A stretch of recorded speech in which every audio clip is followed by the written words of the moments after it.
feel like we've come to a good place, and I'm excited to really put in our best effort into this final lap. Love that. Thank you. Let's put in our best effort. What she said? We're not trying to just bust out of here and not what? I'll bust. What she We said, want to but give the best content out there. what Liz said, but in my voice. Everything she said, but in my voice. We want to give the best content, right? Yeah, busting. Oh man. So what is this, episode 6? Don't ask. Don't ask. Don't ask. Don't say it in the podcast. Don't say it. You know. It's episode. I thought this was number 5. It's episode something. Yeah. Mm. So so this reason why I'm doing this is to get us. I didn't want to just start the, you know what I mean? It's cool to just have conversations, and then it feels more like we're just hanging out. We are just hanging out. We are just hanging out. We're just hanging out. Yes. Put my elbow on your product. Yes. Your merchandise. You guys sell merchandise. We do sell merchandise. It's a bookstore? Yeah. It's a We're bookstore. recording in a bookstore. Hey, They like books, huh? we do like books. Hey. I think we're live, right, Liz? Nope. Welcome to the Modern Day Bees podcast, and thank you for being here. I'm here with a lovely group of hosts. I'll start by myself. My name is Teddy Boucard, and I'm glad to be here. Hey, I'm Andrew Boucard. And I'm Elizabeth Peters, the voice behind the camera. Whoa, where is she? Oh, there she is. I see you, Liz. Yeah, how are you guys feeling today? Feel good. It's a Monday. You guys are closed on Monday. We are closed on Mondays. Yeah, we're in the bookstore. We're here on our day off. Yeah, imagine being closed on a Sunday. Could never be me. Could never be us. We're also open on Sundays. Anyways, We're feeling good. I'm happy to be here with you guys. Happy to, I guess we got some good topics, some interesting related topics today, it sounds like. How are you guys feeling, Andrew? When I was telling Liz earlier when I got here and I walked through the city, I felt like a main character in my own movie. That's the way I was walking. I had my keys in my hand. Huh? Project? Yes. I was exuding, I don't know, the way I walk. I like keeping my head up when I walk. People are just, grown adults are afraid to look up at me when we walk past, and it's like, bro, is it because of this, or is it because I'm a man? Is it because... What are they doing to make them, not to cut you off, what are they doing to make you think that they are scared of you? Or they just... Well, it could be fear of me, or they just afraid of confrontation of people outside. Because I'm also afraid of a confrontation outside, but I also feel better and feel more confident when my head is up and I walk and I see where I'm going. But people are just like... I'd be looking down too a little bit, depending on if it's like who it is, you know what I mean? But it's just like grown adults, and it's like, bruh, come on, man. Wrap it up. Yes. Pack it in. Pack it in. Like, come on, man. I'm not that ugly. Damn. You're not ugly at all, buddy. Pause. For realsies? For realsies. Liz, how are you feeling? I feel good. I'm cold. Yeah. It's cold spring day. It is cold. Is it officially spring yet? No, not till Tuesday. Okay. Tomorrow. Hey, well, happy Spring winter. equinox. Yes, that too. Yes. You know what you win for this spring equinox? An all-new 2027 Chevrolet Equinox with the red line trim. This podcast is sponsored by Chevrolet. Nope, it's not. Yowzers. Manifest. I don't even know how I feel about Chevys. He's driven more Chevys than me. What Chevy? Oh, Get it. my first car is Chevy, right? He's your second or third car. First car was a Nissan Altima. The one that I bought myself. Oh yeah. That was not a flex, by the way. I just was trying to remember. I know. You know, I don't have that car anymore. R.I.P. What do you drive now? Now I drive a Toyota RAV4. This is sponsored by Toyota. I'm a Toyota-thon. Toyota sponsor us. All right. Give me a 4Runner. Give me one of them Crowns. I'll take an EV. Yeah, I heard you guys are moving up in the world for that. EV means electric vehicle. I'm gonna cut that part out. Anywho, I promise you guys we have a great show for you today. We have a great show. We got a lot of good topics. And we're ready to hear. Yeah, let's get into it. Our first one today is we're talking about the TikTok ban. Oof. So the U.S. is passing bills to acquire the rights to TikTok in the United States, buying it from Singapore. What? Was he Singapore or was he Chinese? Oh, they got you. He's canceled. Dang. Right, I think you guys saw that Oh, that clip, was right? very Hey. funny. You saw that clip. Yeah, you know who asked that clip, right? They said, Old white men yeah.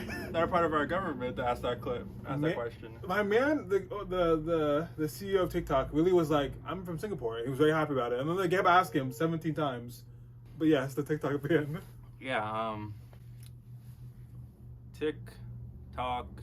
tic-tac-toe winner. Did you see that clip, Ted? I did not. That see was clip. pretty good. Mm-hmm. I was like, I thought he was just doing a bit. I was making fun of Nancy Pelosi. Oh. Yeah. Oh, I saw like a small like tweet. I didn't see the video though. I haven't seen the video. I just saw someone talk about it. Unfit. Yes. So what were you saying, Liz? What are your thoughts? Oh, about TikTok ban. Good question.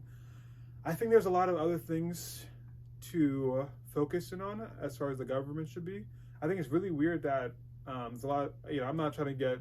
I'm not saying that there are one thing. Some certain topics are more important than the others, but I feel like it's very telling that for the first time we're seeing everybody in the government agree on one topic, and it's about TikTok. When there's a lot of other things going on, like. I mean, you know what's going. You guys know what's going on. You know, we're in other wars. We have the what do you call it? We have a immigration stuff going on. We have like the homeless crisis. crisis. We have a housing crisis. People can't pay their student loan debts. Yeah, so a lot of people don't have universal health care. Yes. But they're able to be bipartisan on banning TikTok. Yeah, and what I'm hearing, I was talking to a friend yesterday, and they were talking about their point of they're taking from all this is that they want. They feel like the people who own TikTok, they're taking a lot of our information, and it's like there's not really like they're not able to monitor what's going on because it's from the other side, and it's like it's more than that. You know what I mean? Like they're like, oh, like if you think about it, you're upset about what the owner being able to control a lot of things, and like they're saying they feel like they're pushing propaganda as far as what's going on between Palestine and Israel. But you could say the same thing about Facebook and Instagram, right? Like, what are we talking? Like, these guys can push anything. We had all this turmoil and like controversy when there was the elections that they were specifically doing stuff on Facebook and Instagram to like motivate. I mean, I think it was also Twitter. Definitely, they were talking about Twitter, but it's like, so why are we so mad about that when it's also happening in house? Is it just because it's a different country? Yeah, it's weird. Yeah, for people that say it's like a data privacy thing, like Facebook, Meta, they have all our data. They sell it to different third parties. I personally don't think it's a privacy thing for the U.S. government to ban it. I think, me personally, I feel that they understand that literally almost 50% of this country uses the app, or at least has it downloaded on their devices, and they understand the power that people can use with it by like coming together to figure out news that's happening that isn't getting shown on mainstream media. I don't know, like the stuff I learned from TikTok, and other independent media sources, I'm not learning on cable news, me personally. And I feel like the U.S. government sees that, and like it's easy for us to come together and like boycott stuff, spread awareness, and they hate that because we're messing up their bottom lines, and we're messing up their status quo for fueling their wars and atrocities. Yeah. Sorry. Genocide. No. So I'm about to say the word. I was gonna say the word. Genocide. That's a good point. Good Yeah, points. I keep learning stuff about like what's happening in the Congo, what's happening in other parts of Africa, what's happening in Haiti. We'll touch on that later, I guess. Yes, yeah, we'll definitely touch on that. But it's just like, I just feel like, that, like you said before, like there's so much things that our government and our country could just be focusing on very easily, but they're worried about this. I can't even tell you if they actually are worried about this, and this is like a whole distraction. I cannot tell you if this app's actually going to get banned or not, if it's just a distraction. And another thing that I think is one of the more important things, in my opinion, thinking about, in my opinion, that's really, really an interesting point in all this, is like there's 300,000 jobs being lost by this. And yeah, it's not just the U.S., because I feel like a lot of people in the U.S. are like, yeah, we want to just keep it in-house. But it's like people are going to be losing their jobs. And it sounds funny because it's like, oh, it's TikTok, it's video. But no, literally, people have been able to leave their jobs and make a living for themselves. I'm saying like whole livings. Like they're able to buy a house, buy a car, retire their moms. Like we're talking about generational things that they're doing for their families. And now you're taking that away. And the whole idea that you hear from the U.S. is like, we want to provide more jobs. Are you upset that someone else is providing more jobs that's not from the U.S.? Like, what are we talking about? Like, I think about, like, what happens now? There's going to be, obviously you can create another app and whatever like that, but it's not going to be the same. Like, you've already tainted the whole thing. You're going to taint it if you try to, well, you want yourselves to buy it. I'm curious, but you guys see that the CEO came out and put a video out after the whole verdict and the approval of the ban. Did you guys see that one? Pretty much, he was like, "I'm really disappointed, but we're not giving up the fight." Like, he was pretty much just saying, "Keep posting, keep creating videos, keep make videos about how this makes you feel. Like, make a video and send it to your senators, send it to your House of Representatives. Let them know like this is not okay. Like, this is something that we don't want to stand to lose." I will keep making videos.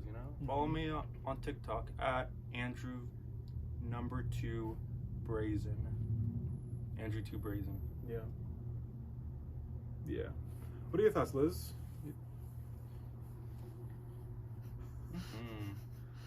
It's gross stuff, man. It is gross. I care about an app because we're getting the wiser, and we see how the sausage is getting made and how there's blatantly being corrupt right in front of us, and they want it like they can ban it, but like we already know now, like all the information was spread now. Like, we know that they're hiding stuff, and, like, we know a bunch of stuff that they are hiding. So it's like we'll find more ways, even if this app gets taken down, to spread awareness, to boycott, to vote with our dollar, to spread awareness, to stop corruption. So it's like, go off, U.S. government, I guess. Yeah, it's very telling that they're so upset about the freedom that TikTok gives for people to talk about the things that are going on in the world. Like, why does that scare you? Like, the older and older I get, the more it seems like they're just showing that you're not for the people. And I'm not trying to make this like a whole government versus people thing, but I'm just saying like at least try to show that you care. Like, you know what I mean? Like, try to not just be so greedy. Just be a little bit more sensitive, a little bit more empathetic. Like, come on, think a little bit about what's going on here. Like, your kids, I'm sure, are using this, and yeah, I get it that the people overseas they have like restrictions on it for their kids. Then make a law. Saying that there's restrictions. Then like make it so like we can only see some of it, or like if you're not at a certain age, then you can't watch it. Why are we not able to do these things? Like, if they're able to do it, I'm sure we can figure out how to do it. So, what social media apps do you guys use? Are you guys on TikTok? Yeah, like I said earlier, I'm on TikTok. I'm on Instagram. I'm on YouTube. Yeah. I use Snapchat. Don't follow me there unless you want to. Do you post on Snapchat? Sometimes on my stories. Yeah. Yeah. Yeah, I think I'm on most of them. Like, I think I'm on Threads. Yeah, I'm not on Threads. I think it's gonna take a lot for me to get on Threads. Like, there's gotta be like something. Too much on Threads. Well, my thing is if it's a better version of what Twitter is now, then I would want to switch over. But I'm not ready to make that jump if it's not gonna be any better than Twitter as is. Because Twitter is really, man, oh my gosh, it's going through a lot right now. But Twitter is my number one. I definitely would say Instagram or Facebook are next, just because of the business, the bookstore, honestly. But Twitter is for more so personal and also like news. And yes, I do have a burner. Find the burner. I'm not looking for it. Oof, that's okay. What else? Yeah, I'd say I do have a TikTok, but I only look at it to look at the videos that Liz sends me. So shout out to Liz for that. So, you guys are pretty familiar with some different social media apps. I thought it'd be fun to play a little game where you have to... Game? You You like love games? Games. I have game. I like Games. games. So you're going to be guessing the icons and logos of different social media apps. Games. So it's going to start off pretty easy and then progressively get more difficult. Interesting. All right, are you guys ready to get started? Yes. Yeah. All right. So number 1. Twitter. Twitter. Nice. Correct. And we got some vintage logos as well. Instagram. Instagram. Yes, indeed. Pinterest. I'm also gonna say Pinterest. Final answer.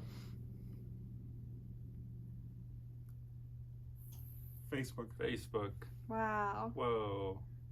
Here's where it starts to get a little bit more. Ooh. Yikes. Ooh. Bumble. Def not. I mean, we can take the multiple choice at this point. Ooh. Where? Okay. Yeah. You can. Yeah. Blogger.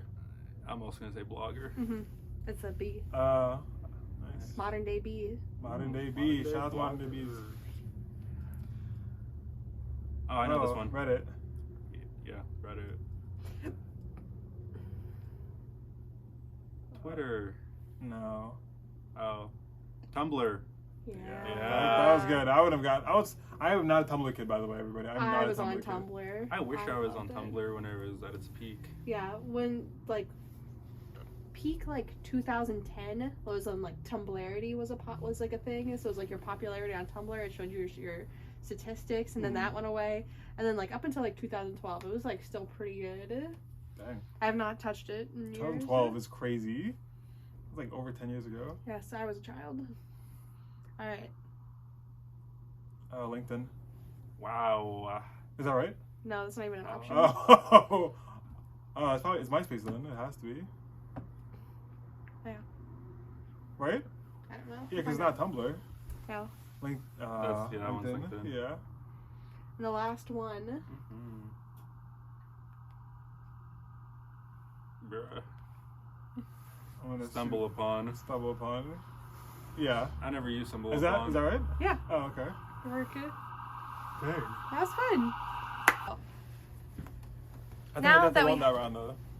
Oh, we Yeah, no one said it was a competition actually. All right, somebody in the comments, tally up. Yeah, who got let how us many. know in the comments who won, please. If it's not me, don't let me know. Let me know who won. So, had our fun and games. Now it's time to talk about something a little bit more serious, and this is something that affects both of you, and you have a lot of personal stake in it. The political goings on in Haiti right now. What do you guys know? What do you guys want to tell people? What are your thoughts?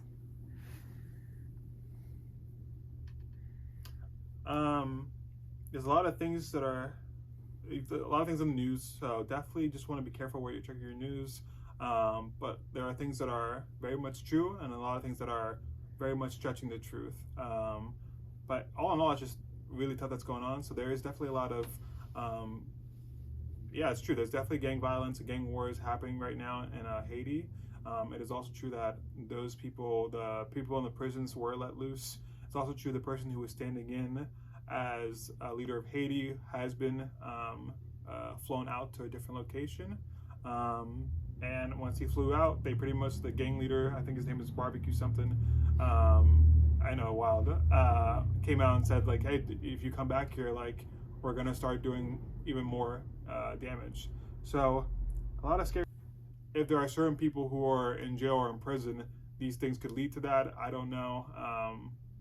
But yeah, I mean, I can just leave it there if you want to tackle any other news things that you've read. Yeah, I'll preface by saying that I'm personally a pacifist, and I don't like the idea of war or, violence. So obviously I'm against gang violence. But, there's a reason why there is so much uproar and gang violence in Haiti, and it stems from ultimately external intervention from other countries like the United States. The Prime Minister, President Ariel guy that you said, he got threatened to not come back. The people of Haiti did not democratically elect that guy. He is a puppet that the United States put into place in Haiti. So it's like, you know, why would they want that person that they didn't elect? And you know, we've been doing that to countries since the inception of this country. So like, it's kind of gross behavior. Haiti has a ton of resources. This situation, you know, similar to other countries in Africa, in the Caribbean, Haiti has lots of rich resources and exports that the U.S. likes to, you know,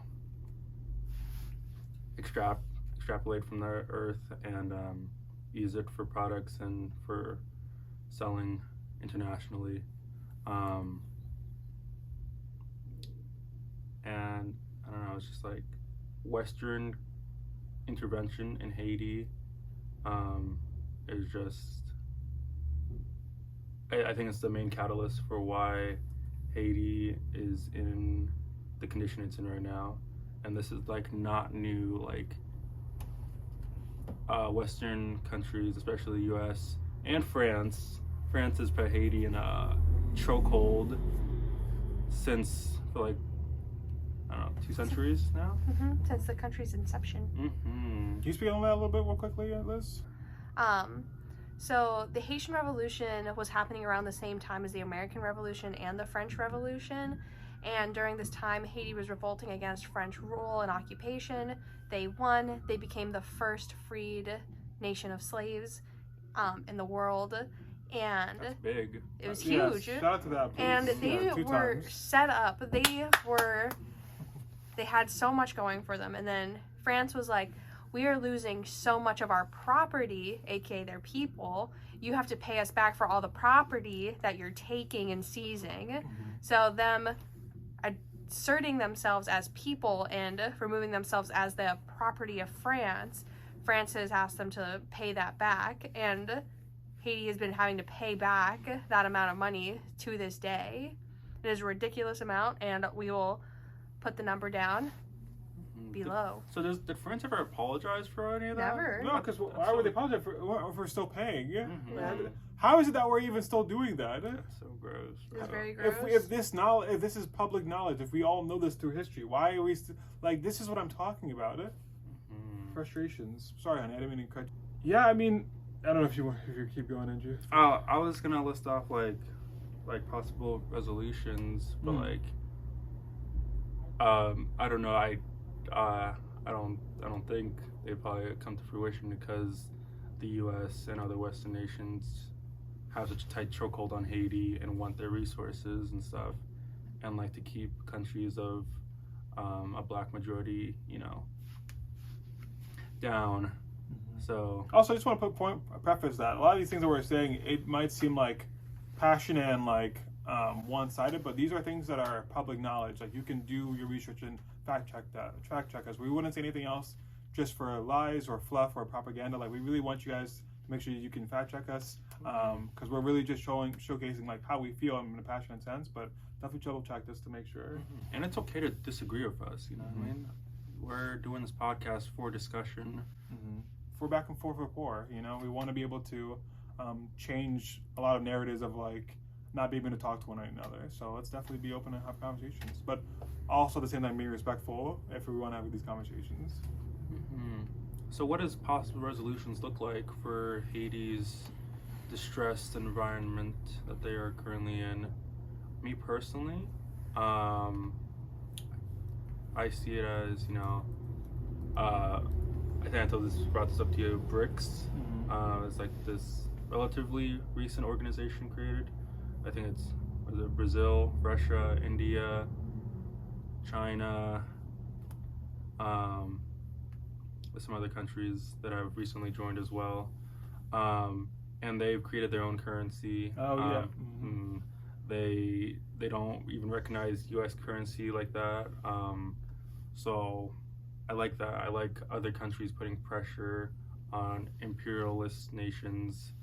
So they've given support, and have shown support and reprimanded Israel for their atrocities and actions towards Palestinians and the people in the West Bank. So if they can do that, I feel like they can also help out other nations that have been stuck under the thumb of United States imperialism and other Western countries, and help out with Haiti's economic development. So yeah, it's a tough situation. What I mean? What my ideas may not be most feasible, but to start, there could be plenty of other opportunities for Haiti to get into a better position. It could start with the U.S. just leaving Haiti alone. Ooh. But yeah. Anyways, but I don't know. Yeah, I think like those are great, but there's no but. Those are great. Period. Yeah, I mean, as far as what other things we can do, like if other countries are thinking like, oh, how can I get involved? Okay, let's talk about coming at it sincerely and okay, what can we do to work out with these gangs, or what can we do to like protect the people who are in need, or what are the resources? I've known Liz has worked with other organizations that go down to certain countries to figure out, hey, how can I work on the agriculture, and what can we do to find the certain products that help thrive, that help this country thrive. So let's start sending out resources as far as that goes. I mean, honestly, just some positive feedback. Obviously, us both being Haitian, we have just nothing but love, and we have a lot of families that's over there, so we're just hoping for the best. But not just more than just that. We're hoping that these gangs can kind of be taken down, and whatever that means. But to also help push. I'm hoping that this is like a wake-up call to everybody around. Like, okay, wow, this is really happening down there. What can we do to change? But we're giving a lot of love. We're definitely going to be talking about this a little bit more. This is not going to be the only time we're going to talk about it. We're going to keep talking about it as it goes, after it's done, and when Haiti starts to thrive again. Because it definitely will, and we're excited for that. So just much love. Ça passe, not boule. If you're interested in learning a little bit more about Haitian history, we've added a link down below to a book that we all really enjoy about Haitian history and culture. It's called Haiti, The Aftershocks of History by Laurent Dubois, and that is also connected to our bookshop.org. Yes, so right down in the description. Check it out, guys. And yeah, support. Thanks, Liz. Appreciate you, as always. Thanks, guys. Appreciate you as well. Hey guys, I know we finished off on a pretty sad topic a little bit, but hey, sometimes you have to get comfortable being uncomfortable, and like we said before, we want to have these thought-provoking conversations. If it's tough, if it's easy, if it's fun, if it's not, but we just want to have them because I think we can always move forward in life by having these conversations with each other, and just being open about it. But yeah, thank you guys for being here. You guys did great. Wow, another one of the books. We're going to keep coming at you. We're going to keep doing these podcasts. We're going to be doing these cool topics, so maybe some guests in the future. But let us know if there's anything you want us to hit. Thank you guys so much. We just hit 500, by the way. Wow. Shout out to that. I think we'll look out to see who the 500 person was. We'll figure that out. But we'll see you guys next time. My name is Teddy Boucard once again. I'm Andrew. I'm Liz. This is the Monday's B podcast. Remember to like, subscribe, and comment. We love you guys. Yes.